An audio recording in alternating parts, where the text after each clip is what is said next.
All right, Evan Benton, Dogg for mayor here.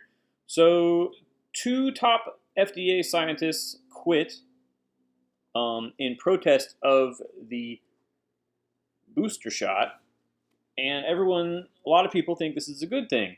I look at it and I just say, well, they're just going to get replaced by someone who will approve uh, said booster shot, and of course, that just happened on September 22nd, this Friday. Excuse me. Um, so got me thinking that in addition to whatever health effects the jabby is having, right, or not having, one of major effect it is definitely having is it can be used as a ruse to purge the undesirables from all the different organizations and agencies in the government and replace them with loyalists. Okay, which is the playbook for every totalitarian regime ever. Okay, so that's where we're at, and that's the subject of this video. And before I get into the larger implications, let's just look at the facts in this case, okay? So first of all, the two doctors, Dr. Marion Gruber, a 32-year veteran of the FDA, and the director of the Office of Vaccines Research and Review, and her deputy director, Dr. Phil Krause, a 10-year veteran.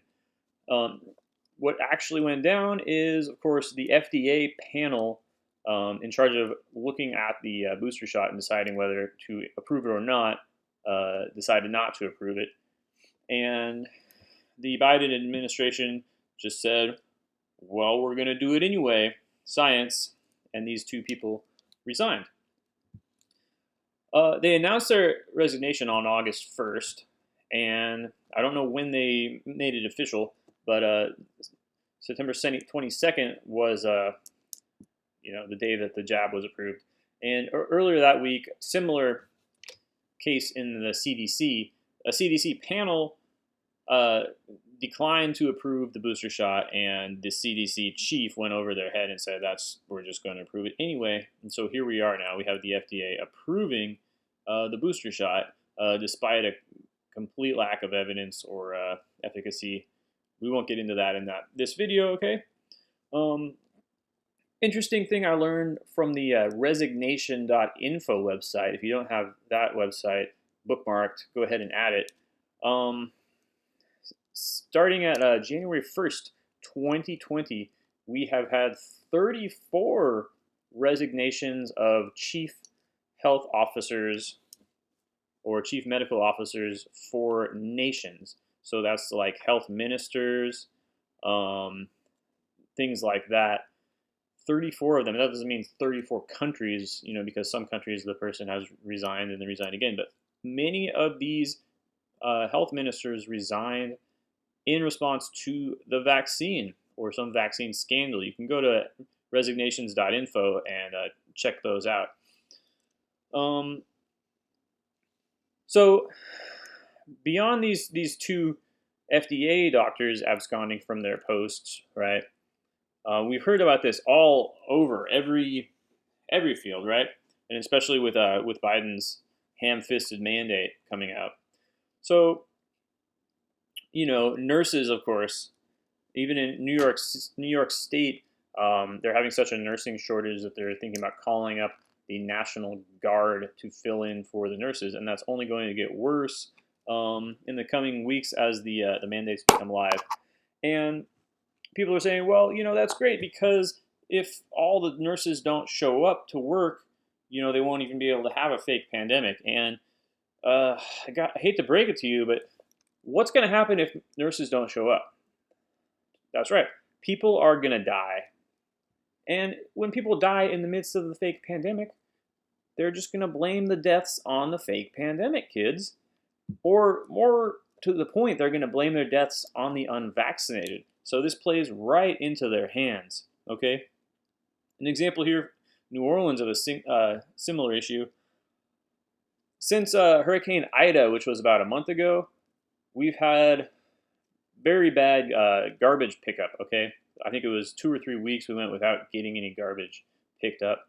And, of course, LaToya Trash Can Trail, as she's being called, is saying that that's because people were displaced by the storm. Bless you. And while that's no doubtedly, somewhat true, I think that her decision to mandate the jabby for all city employees probably had something to do with it. So now they're resorting to hiring contractors to pick up our garbage, and I just wonder how many of those people are jabbed or not. So, will they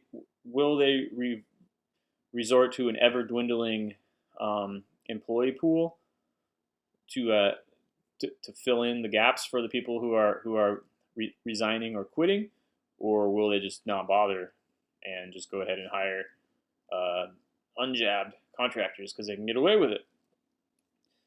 Of course, the real problem, though, is when it gets to the military, okay? And we're hearing reports that anywhere from 25 to 30% of military personnel are going to refuse this jabby, and they're going to go for the dishonorable discharge. This is already happening. The highest ranking officer, I think, was a lieutenant colonel refusing the jabby and resigning. And of course, we're already hearing reports too of myocardial infarctions and all kinds of things among the troops. It is having an effect health-wise, but the biggest effect for sure will be with operational readiness. Okay, you can't really field an army when you're missing 1 out of every 4 or 1 out of every 3 soldiers, guys. So this is the whole thing, is that our army is not going to be able to defend us against any kind of a foreign threat. And I would say that we don't really need it so much because we have so many armed civilians, and that's probably, that doesn't really matter though, because the only thing that our army is going to be effective against is said civilian population, okay? And how effective that is going to be debatable, but we might be looking at seeing that put to the test in the coming months here. So, yeah, and a lot of the soldiers are going to die from the jab. And I gotta say too, being a soldier is different from being a doctor or a nurse in terms of your commitment. These are people who have signed up to put their lives on the line, so there are going to be a few of them who are just willing to take the jab, take it for the team, and take that risk. But we are dealing with indoctrination, an increasingly woke military. So I'm afraid we're going to have to look at this kind of stuff coming down the line. And pair this purging of all of our agencies and organizations with an increasingly isolated United States abroad after the Afghanistan debacle. And guys, I listened to NPR. Okay, NPR was going bonkers on Biden before the pullout was even official. And when NPR goes against a liberal president, something's going on. So, I don't need to get into the fact that was a planned, botched departure. Of course, any of us who have been paying attention have been speculating that Biden is basically put in place to sabotage the presidency by his very ineptitude. We have the current situation with France and nuclear submarines being sold to Australia. What the heck is that about? Well, our oldest ally, France, has just pulled her ambassador from the United States. So it's looking dire. And, as the Russians have pronounced us, the American country is looking non-agreement capable.